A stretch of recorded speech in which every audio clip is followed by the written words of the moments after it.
वाजून तोफा लावला. त्याचं मत असं, तोफेतला एक गोळा किल्ल्यावरती टाकायचा आणि किल्ला ताब्यात घ्यायचा. म्हणजे नामी कल्पना. संध्याकाळी तोफा लावल्या आणि 2 वाजता हे मराठी खाली आले. मराठी लेटच आले. रोशन भोसले सुद्धा लेट झालाय. मराठ्यांनी तलवार काढला. सपासप युद्ध.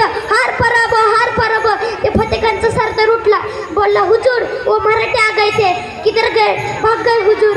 ते बोलला, कल सुबह किल्ला ताबे में लेंगे. सकाळी मशाल हातात घेतली. तोफेच्या जवळ गेला. तोफेला एक मशाल लावणार, एक गोळा किल्ल्यावरती टाकणार. तोफेदार किल्ल्यावर गोळा सुई करत खाली आला.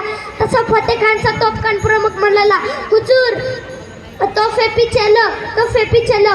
तोफे मागं घेतला गेला. तसे फतेखानने त्याच्या तोफखान प्रमुखांना बोलावलं.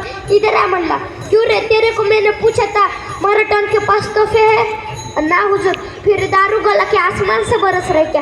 त्या म्हणला, हुजूर मराठ्यांकडे तोफा नाही त्या, पण बॅनांकडे डोक्यात राय. हुजूर यांनी रात्री किल्ल्यावरची लाकडं तोडलेत आणि तिथं लाकडाच्या तोफा तयार केलेत. हुजूर त्यांची एक तोफ आपल्या 100 तोफ्यांना भारी आहे. असं तोफे तयार किए.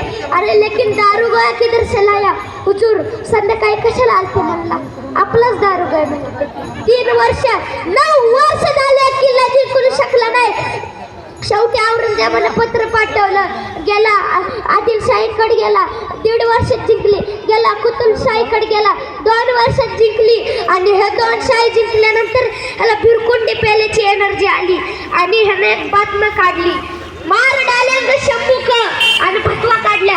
आपल्या लेकाला सांगितलं, तू एक काम कर, तू सावंतवाडीच्या घाटातनं थेट गोव्यात उतर.